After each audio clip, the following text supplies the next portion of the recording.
जय जय रघुवीर समर्थ. शुका सारिखे पूर्ण वैराग्य जाचे, वसिष्ठा परिज्ञान योगेश्वराचे, कवी वाल्मिका सारिखा मान्यायसा. नमस्कार माझा सद्गुरु रामदासा. मला वाटते अंतरित्वा वसावे, तुझ्या दासबोधांस त्वा बोध व्हावे. अपत्या परिपाजवी प्रेमरसा, महाराज या सद्गुरु रामदासा. गुरुर्ब्रह्मा गुरुर्विष्णुर्गुरुर्देवो महेश्वरः, गुरुः साक्षात् परं ब्रह्म तस्मै श्री गुरवे नमः. जय जय रघुवीर समर्थ. दशक 6 समास 6 सृष्टी क्रम. या समासामध्ये समर्थांनी एक मुद्दा घेतला खरा, पण त्याचं उत्तर पुढच्या समासात दिलं. आशंका शिष्यांनी व्यक्त केली की ही सृष्टी दिसते ती खरी की खोटी मानायची, असा प्रश्न विचारला. पण त्यानंतर तो विषय समजावून सांगत असताना शास्त्र वचनांना नीट समजू न शकल्यामुळं शिष्याच्या मनामध्ये जे द्वंद्व निर्माण झालं, त्याच्यातून जे उपप्रश्न आले, त्या उपप्रश्नांची उपपत्ती आणि त्याचा समाधान करण्यासाठी हा सृष्टीकथनाचा समास समर्थांनी खर्ची घातला. आणि सृष्टी उत्पन्न झाली तरी ती का दिसते याचा विचार पुढच्या समासामध्ये समर्थांनी केलेला आहे. तेव्हा समर्थांनी उत्तर देताना सांगितलं, जीवभूत सनातनः असं भगवद्गीतेमध्ये वचन आहे. आणि या वचनाला प्रमाण मानून सृष्टी सत्य मानायला हवी, कारण जीव हा सृष्टीतील एक भाग मानावा लागेल असं काहींच्या मते त्या शिष्यांनी ऐकलेलं समर्थांच्या पुढे मांडलं. आता मुळात गंमत अशी आहे की केवलाद्वैत वेदांतानुसार जीव आणि परब्रह्म ही केवळ एक उपाधी आहे. जीवाची उपाधी जी आहे प्रकृतीची त्यांनी स्वीकारलेली, किंवा जीवानं जे जीव पण स्वीकारलेलं आहे पंचकोशांच्या प्रभावामुळं, ते काढलं की तो ईश्वर भावाला जाणार आहे. आणि ईश्वरानं हे अष्टधा प्रकृतीचं नियामकत्व करण्याचं जी उपाधी धारण केली आहे, ती उपाधी जर त्यांनी बाजूला केली तर तोच परब्रह्म स्वरूप असणार आहे. पण ईश्वर हा विद्याजनित द्वैत स्वीकारतो आणि जीव हा अविद्याजनित द्वैत स्वीकारतो. त्यामुळं जीवाला मी ईश्वर आहे हे माहीत नसतं, पण ईश्वराला मी परब्रह्म आहे हे माहीत असतं. हा त्यातला सूक्ष्म विभाग तो शिष्याच्या लक्षात येत नाही. आणि सनातन हा शब्दावर तो जोर देतो आणि म्हणतो की जीव सनातन आहे, याचा अर्थच तो सृष्टीचा भाग असल्यामुळं सृष्टी ही सनातन आहे असं मानायला हवं. तेव्हा समर्थ यदृष्टम तन्नष्टम ही श्रुती प्रामाण्याची भूमिका समोर मांडतात. आणि जे दिसेल ते नष्ट होणार, त्यामुळं जीव सुद्धा खऱ्या अर्थानं हा सृष्टीचा जर भाग मानायचा झाला तर ती सृष्टी नष्ट होणारी आहे असं समर्थांनी इथं मांडलं. आणि त्याला प्रमाण देताना त्यांनी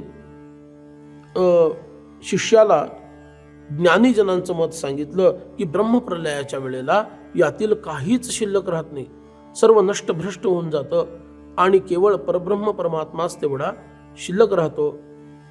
असं म्हटल्यानंतर आणखी एक प्रमाण तो शिष्य गुरूंना देतो आणि तो म्हणतो की असं जर असेल तर संध्यावंदन तरी कशाला करायचं, त्याच्यात संकल्प आहे. गुरूंचं भजन कशाला करायचं, तीर्थयात्रा वगैरे करायच्या या कशाला करायच्या? जर परब्रह्मच सगळं काही आहे तर या सगळ्या कर्मकांडाची आवश्यकता काय आहे? आणि गुरुगीतेतील काही श्लोक त्यामध्ये दिले की त्या तीर्थे तीर्थे निर्मलम ब्रह्म वृंदम वृंदे वृंदे तत्वचिंतानुवाद वादे वादे जायते तत्वबोध बोधे बोधे भासते चंद्रचूड, असं ते वचन सांगितलं. मग चंद्रचूडाचं म्हणजे शिवांचंच हे वचन आहे, सद्गुरूंची उपासना करायला हवी. मग असं असताना तीर्थयात्रा अधिक हे करावं असं जे शास्त्रांमध्ये सांगितलेलं आहे, याचा उपयोग काय आहे? आता गंमत अशी आहे बघा, अधिकार भेदानुसार गुरु उपदेश करतात. ज्याचा सगुणाचा अधिकार आहे त्याला सगुणाचाच उपदेश केला जातो, त्याला निर्गुणामध्ये नेत नाही. पण जो निर्गुणाचा अधिकारी झालेला आहे त्याला शेवटी सगुणाला बाजूला करूनच निर्गुणात प्रवेश करावा लागतो. त्यामुळं समर्थांचं एक वचन आहे, आत्माराम उपासना तेणे पाविजे निरंजना. म्हणजे आत्माराम उपासनेनं निरंजनापर्यंत, त्या परब्रह्मापर्यंत जाता यायचं, याचा अर्थच आत्माराम अलीकडचा आहे. तेव्हा त्या निरंजनापर्यंत, त्या परब्रह्मापर्यंत गेल्यानंतर आत्मारामाचाही त्याग करावा लागतो, हे लक्षात घ्यायला हवं. पण हे अनुभूती नसणाऱ्या शिष्यांच्या लक्षात येत नाही, कारण ते फक्त शास्त्र वाचतात आणि बुद्धीनं विचार करतात, साधनेनं ते पुढे गेलेले नसतात. मग अशा शिष्यांना साधनेचं महत्त्व सांगावं लागतं आणि त्यासाठी सगुणाला राखून निर्गुणामध्ये प्रवेश करा हे सांगावं लागतं. जसं रामकृष्ण परमहंसांना जेव्हा तोतापुरींच्या पुढं अद्वैताची अनुभूती द्यायची होती, तेव्हा ध्यानाला बसले की जगदंबा कालीमाता त्यांच्या डोळ्यासमोर येत असे. मग शेवटी ती देवी समोर येते, सगुणच समोर येत आहे हे लक्षात घेतल्यानंतर तोतापुरींनी त्यांच्या त्या तृतीय नेत्रापाशी एक काचेचा तुकडा टोचला आणि या ठिकाणी ध्यान कर म्हणून सांगितलं. त्यांनी ध्यान करायला सुरुवात करता क्षणी ती जगदंबा समोर प्रकट झाली, अंतश्चक्षूंच्या समोर. याला दिव्य चक्षु असं म्हणतात. पण ते दिव्य चक्षु पण अंतिम नाहीये, ज्ञानचक्षु हे अंतिम आहे, त्यानं बघायला लागतं. जेव्हा श्रुती माता म्हणते की आत्मा वा अरे द्रष्टव्य, आत्मा पाहण्यासारखी गोष्ट आहे, त्यावेळेला न ती चर्मचक्षूंनी पाहण्याची गोष्ट आहे, न ती या दिव्य चक्षूंनी पाहण्याची गोष्ट आहे, ज्ञानचक्षूंनी पाहण्याची ही गोष्ट आहे. ते ज्ञानचक्षू प्रकट होत नाहीत, ती दृष्टी जोपर्यंत येत नाही तोपर्यंत हे सगळं लक्षात येत नाही. आणि म्हणून तोतापुरींनी ठाकूरांना, रामकृष्णांना सांगितलं, आपल्या ज्ञानाच्या खडगानं काली मातेच्या प्रतिमेचे तुकडे तुकडे कर. आणि जेव्हा त्यांनी ते केलं तेव्हाच ते त्या निर्गुण निराकार परब्रह्मापर्यंत पोहोचू शकले. जेव्हा समर्थ म्हणतात की आत्माराम उपासना तेणे पाविजे निरंजना, म्हणजे पावायचं आहे निरंजनाला, म्हणजे ते अंतिम टोक आहे, त्याच्या अलीकडं आत्माराम आहे, तिथं पोहोचलात की आत्मारामही विसर्जित होतो. हे उपासनेतले टप्पे लक्षात घ्यायला हवेत. म्हणून समर्थांना जेव्हा हा शिष्य पुन्हा गुरुगीतेतलंच वचन सांगतो की गुरुगीतेत तर असं म्हटलेलं आहे, तीर्थाला जा, इकडं जा, तिकडं जा, सद्गुरूंचं भजन पूजन करा, मग हे सगळं सगुणामध्ये आलं, मग तुम्ही असं का म्हणता?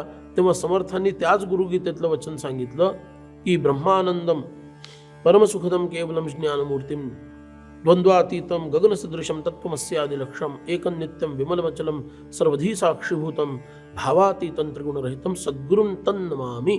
त्या सद्गुरूंना मी वंदन करतो जे ब्रह्मानंद स्वरूप आहेत, परमसुख देणारे आहेत, केवल आहेत, म्हणजे एकच आहेत, अनेकत्व नाही, ज्ञानमूर्ती आहेत, द्वंद्वाच्या पलीकडं आहेत, गगनसदृश आहेत.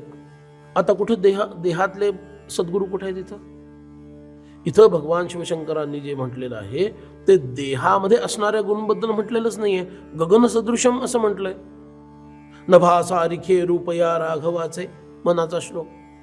रामरायांचे राघव कोणते? दाशरथी राम तर आहेतच, पण सद्गुरु रूपामध्ये सारिखे रूपया राघवाचे, गगनसदृशम, त्या गगनासारखे असणारे म्हणजे परब्रह्म स्वरूपच आहे. तत्त्वमसी आदी लक्ष्यम. बघा, तत्त्वमसी आदी वाक्यांचं जे लक्ष्य आहे काय, ते परब्रह्म आहे. तत् म्हणजे ते, त्वम म्हणजे तू शिष्या, असी म्हणजे आहेस, ते काय, ते परब्रह्म. तत्त्वमसी वाक्याचं लक्ष्य तत्त्वमस्यादि लक्ष्यम. तत्त्वमसी आदी शब्दातून उरलेले तीनही महावाक्य घेतलेली आहेत. प्रज्ञानम ब्रह्म, अयम आत्मा ब्रह्म, अहम ब्रह्मास्मी आणि हे तत्त्वमसी.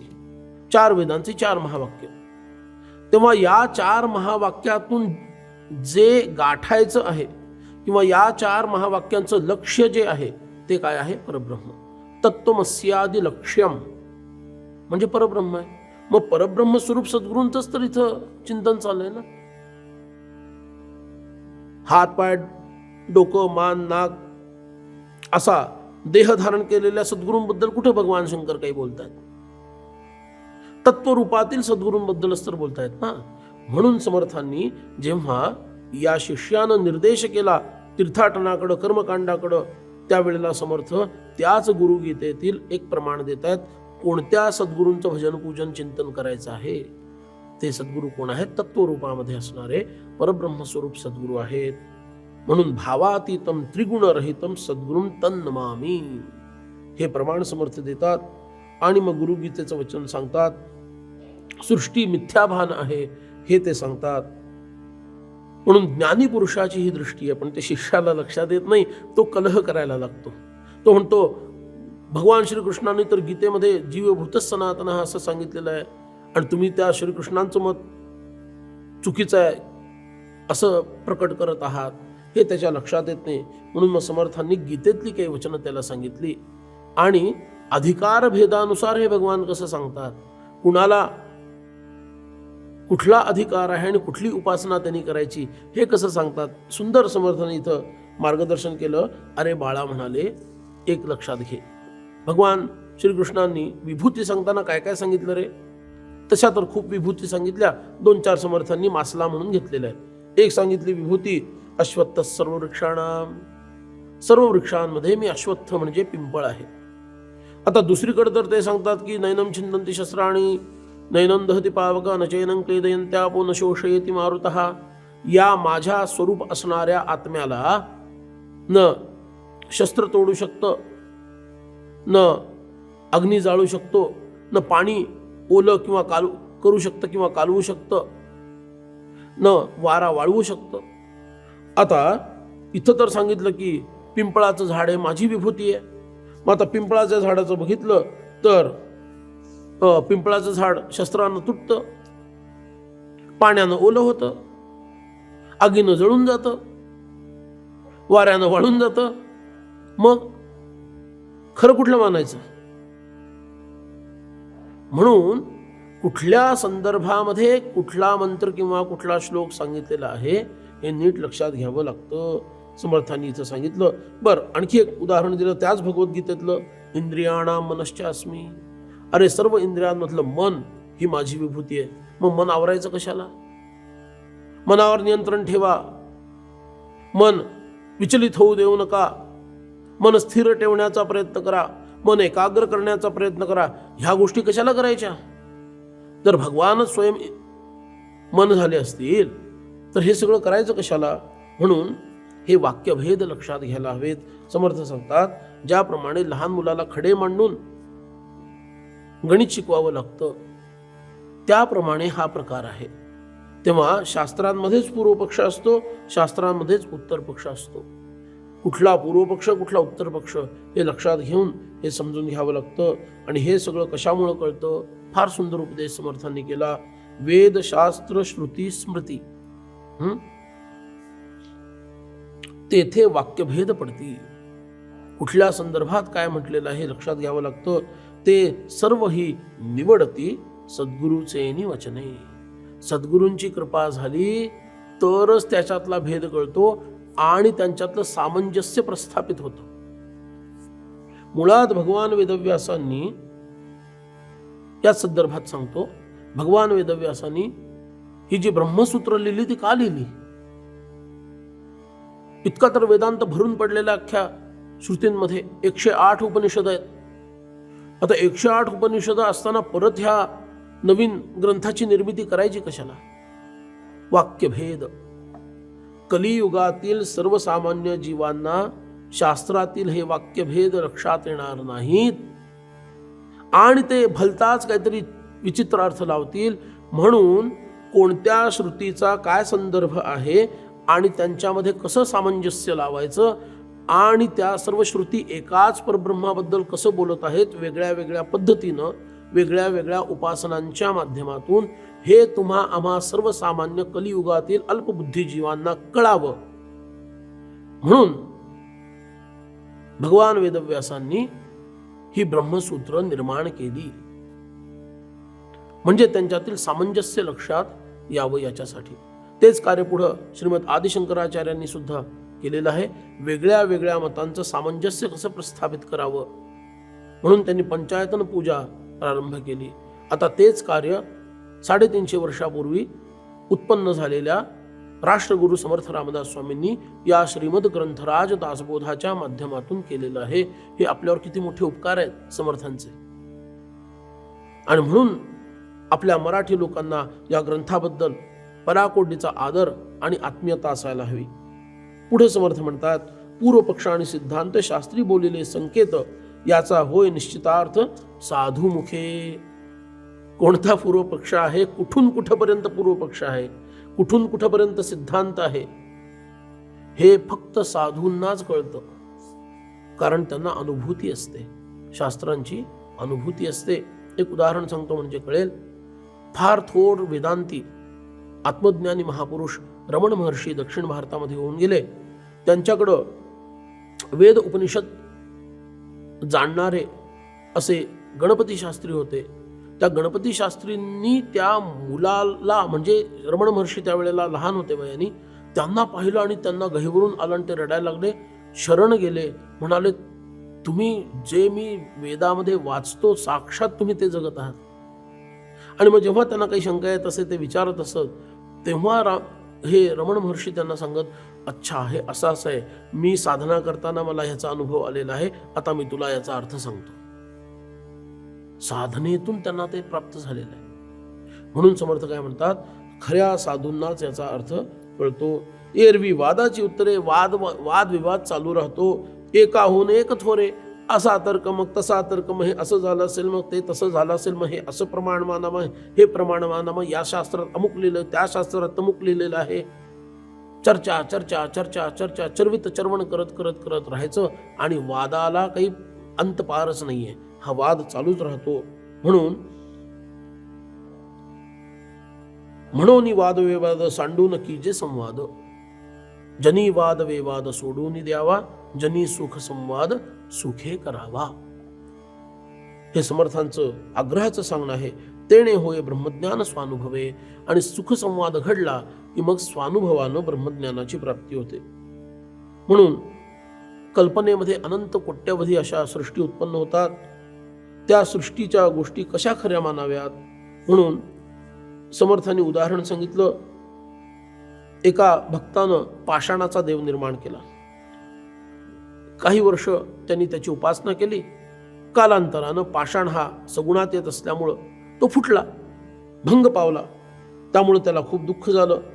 तो म्हणाला, आमचा देव नष्ट झाला, अरे रे फार वाईट झालं. एक देव तर फुटूनच गेला, एक चोरांनी चोरून नेला, काही दुष्ट लोकांनी देव फोडून टाकला, देवाची विटंबना केली. आमच्या नवे विटंबना होऊ नये म्हणून आमच्याच लोकांनी देव पाण्यात टाकून दिले. हेही घडलेलं आहे पूर्वी. आता ह्या अशा चित्रविचित्र घटना घडलेल्या आहेत. आणि म्हणून कुणीतरी देवाचा अपमान घडावा, हिंदू धर्माचा अपमान घडावा म्हणून आपल्या मशिदींच्या खाली पायऱ्यांवरती आमचे देव उताने टाकले आणि त्यांना तुडवून आम्ही वर जावं, अशी भावना प्रकट झाली. या दुष्ट लोकांकडून अशी वागणूक मिळाली, नवे काल परवापर्यंत मिळत होती. त्यामध्ये मी आता जात नाही. पण नर्मदा असो, गंडकी नदी असो, इथं तर अनेक दगडगोटे त्यांना देव म्हटलं जातं. चक्रतीर्थामध्ये चक्रांकित आकाराचे देव दिसतात आणि असे असंख्यात देव आहेत.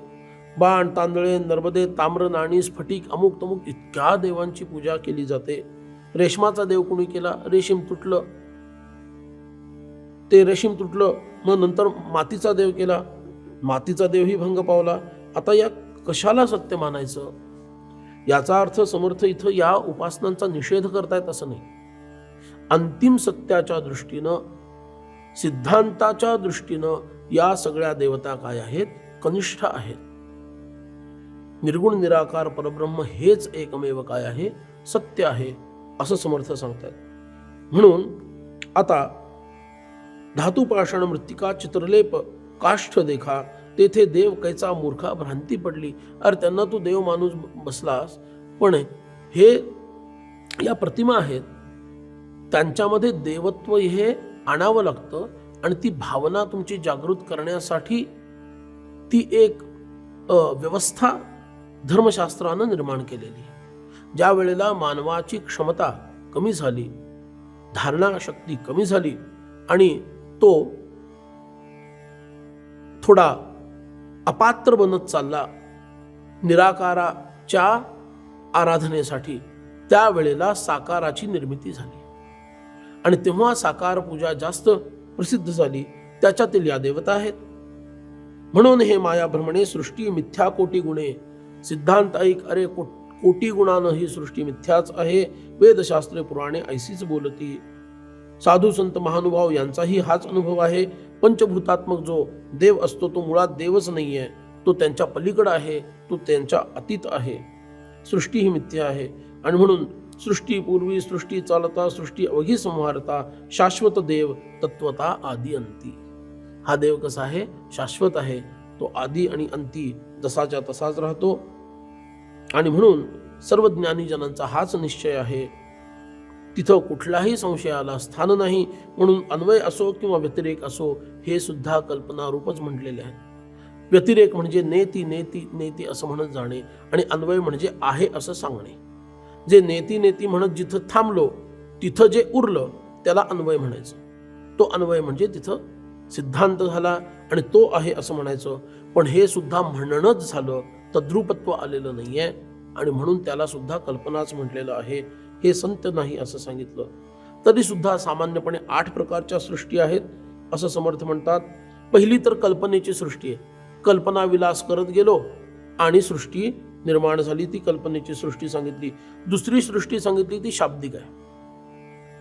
शाब्दिक सृष्टी म्हणजे लेखन, बोलतो आपण काही आणि ते बोलता बोलता किंवा एखादा उत्तम कथाकार, कीर्तनकार, प्रवचनकार आपल्या वाणीच्या सामर्थ्यानं कथा रंगवतो आणि आपण त्या काळामध्ये चालले जातो. याला म्हणतात शाब्दिक सृष्टी. ही पण मिथ्या आहे. तिसरी तर ही जी दिसते ना सृष्टी, ही सृष्टी आहे. चौथी सृष्टी आहे चित्रलेप, म्हणजे वेगळी वेगळी चित्र काढलेली असतात. 5वी स्वप्नातली सृष्टी सगळ्यांना अनुभव आहे. 6वी गंधर्व सृष्टी, आकाशामध्ये ढगांचे वेगवेगळे आकार निर्माण होतात आणि त्यामध्ये जे काही दृश्य दिसतं. 7वी आहे ती ज्वरसृष्टी, जेव्हा माणूस तापानं फणफणतो त्यावेळेला तो काहीतरी बरळायला लागतो, त्याला काहीतरी दिसायला लागतं, ती ज्वरसृष्टी सांगितली. आणि 8वी सृष्टी सांगितली दृष्टीबंधन. एखादी व्यक्ती मंत्रशक्तीनं काहीतरी जादू टोना टोटका करून एखाद्याला बांधतं आणि तो त्याच्या तालावर नाचत राहतो, त्याची सृष्टी वेगळीच असते. अशा प्रकारे या 8 सृष्टी आहेत. पण यातली कोणती श्रेष्ठ आहे? कोणतीच नाही. 8च्या 8 काय आहेत? मिथ्या आहेत. म्हणून सृष्टी नाशिवंत, जाणती संत महंत, सगुणी भजावे निश्चिंत निश्चया लागी. पण म्हणून समर्थ सगुणाचा अभ्येर करत नाहीत, हे त्यांचं मोठेपण आहे. हे जरी सत्य असलं की सगुणामध्ये आणि साकारामध्ये सत्यत्वाचा अंश नाहीये, तरी सुद्धा आत्ता माझ्यासाठी ते सत्य आहे. कारण माझं जीवन हे बाह्य दर्शनानं, चर्मदृष्टीनं घडणारं आहे आणि त्याच्यासाठी सगुण साकार हे सत्य असल्यामुळं समर्थ म्हणतात की सगुणाचा अभ्येर करू नका, पण त्याला अंतिम सत्य मानू नका. सगुणी भजावे निश्चित निश्चया लागी. कोणता निश्चय? सगुण हे अंतिम सत्य नाही, हा निश्चय निर्माण व्हावा म्हणून सगुणाचं भजन करा असं सांगितलं. जसं प्रपंच करावा नेटका हे जे सांगितलं ना, आधी प्रपंच करावा नेटका का सांगितलं? अरे प्रपंचात सुख नाही याचा अनुभव घेण्यासाठी सांगितलं आणि मग त्याच्यापासून वेगळे व्हा. तसं सगुण हे अंतिम सत्य नाही हे लक्षात येण्यासाठी तुम्ही सगुणाचा अभ्यास करा असं समर्थ सांगतात. आणि पुढं सिद्धांत सांगितला, सगुणाचे नि आधारे निर्गुण पाविजे निर्धारे, सारा सार विचारे संत संगे. सगुणाचा आधार घ्या पण पोहोचा मात्र निर्गुणापर्यंत. जसं आत्माराम उपासना तेणे पाविजे निरंजना. सगुणामध्ये 2 विभाग आहेत, सगुण साकार आणि सगुण निराकार. पहिल्यांदा सगुण साकार म्हणजे चित्र, मूर्ती, रूप पण असतं आणि अर्थात ते सगुणही असतं. त्याच्या पुढचा टप्पा सगुण निराकार, त्याला अंतरात्मा असं म्हणतात किंवा आत्माराम असं म्हणतात, पण तो सगुणच आहे. आणि तिसरा टप्पा मात्र आहे तो याहून वेगळा, तो निर्गुण निराकाराचा टप्पा आहे. म्हणून पहिल्यांदा सगुण साकार, त्याच्यातून सगुण निराकार, सगुण साकाराचा साक्षात्कार करून घेणे म्हणजे ज्या उपास्य देवतेचं भजन पूजन करता त्या देवतेनं त्या रूपात प्रकट होणे आणि मला मार्गदर्शन उपदेश करणे, ही सगुण साकाराची उपासना, हा पहिला टप्पा. ते घडल्यानंतर तीच देवता मला पुढचा मार्ग दाखवते, तू ही उपासना आता सुरू कर. आणि ती उपासना असते सगुण निराकाराची. म्हणजे आता गुण तर आहेत त्यामध्ये सत्व रजतम, पण आकार नाहीये, ती सर्वव्यापी आहे. त्याला म्हणतात वासुदेव सर्वमिती समहात्मा सुदुर्लभ, किंवा सर्वं खल्विदं ब्रह्म, सगळ्यांमध्ये ते स्वरूप पाहणे. आत्मा आहे सर्वगत. ही काय झाली सगुण निराकाराची आत्मारामाची उपासना. आणि त्याचा साक्षात्कार झाला की सर्वांमध्ये तोच आहे हे दिसायला लागलं की मग तुम्ही निर्गुण निराकाराचे अधिकारी झालात. मग ती अंतिम टप्प्यातली उपासना आहे. म्हणून सगुणाचे आधारे निर्गुण पाविजे निर्धारे. अगदी नक्की तुम्हाला त्या निर्गुणापर्यंत पोहोचता येईल. आणि ते निर्गुणापर्यंत कसं पोहोचायचं? सारासार विचारे, सारासाराचा विचार करून आणि मुख्य संत संगे, संतांच्या सानिध्यात राहून सारासार विचार करायला शिका, असं समर्थ सांगतायत. अशा पद्धतीनं हे करावं. आता हे मी तुला खूप सांगितलं बाबा, हे सगळं सत्संगानं कळतं. एरवी मात्र वादविवादच वाढत जातो, संशय वाढत जातो. आणि मग शिष्यानं विचारलं की सृष्टी मिथ्या आहे असं म्हटलं जातं, मग हे नाहीच आहे तर दिसतं कशासाठी? ही आपली मूळ शंका तर राहूनच गेली गुरुजी. आपण वेगळ्याच विषयामध्ये शिरलो. आता गुरुजींनी तरी काय करायचं? ह्याच्या मनामध्ये जर आशंका निर्माण झाली, ती आशंका दूर न करता जर आपण मूळ प्रश्नाकडे वळलो तर त्याचा उपयोग नाही. म्हणून समर्थांना ही आशंका त्याची पूर्ण त्याचं समाधान करणं आवश्यक वाटलं. म्हणून समर्थ म्हणतात आता ठीक आहे, या समासापुरतं राहू दे, मी तुला पुढल्या समासामध्ये सांगतो की सृष्टी मिथ्या आहे असं म्हटलं जातं, मग ती दिसते तरी का? याचं उत्तर आपण पुढच्या समासामध्ये बघू, असं समर्थ म्हणतात. आणि एवं सृष्टी मिथ्या जाणोनी रक्षावे सगुण. ही सृष्टी मिथ्या आहे हा विश्वास ठेव. मी तुला सांगणार आहे का मिथ्या आहे ते, पण आत्ता तात्पुरता तू त्याच्यावर विश्वास ठेव. पण तरी सुद्धा रक्षावे सगुण, सगुणाचा अभेर करू नको. मी 10वी मध्ये पोहोचलो म्हणजे आता 9वी पर्यंतचे सगळे वर्ग रद्द करून टाका असं म्हटल्यासारखं आहे. अरे तू पोहोचलास 10वीत, मग बाकीच्यांचं 9वी पर्यंत व्हायचा ना अभ्यास, त्यांच्यासाठी हे वर्ग चालू राहिले पाहिजेत. म्हणून जाणोनी रक्षावे सगुण, ऐसी हे अनुभवाची खूण अनुभवी जाणती. आणि ही माझ्या अनुभवाची खूण आहे. माझ्या गुरुदेवांनी, माझ्या रामरायांनी मला अशाच पद्धतीनं शिकवलेलं आहे.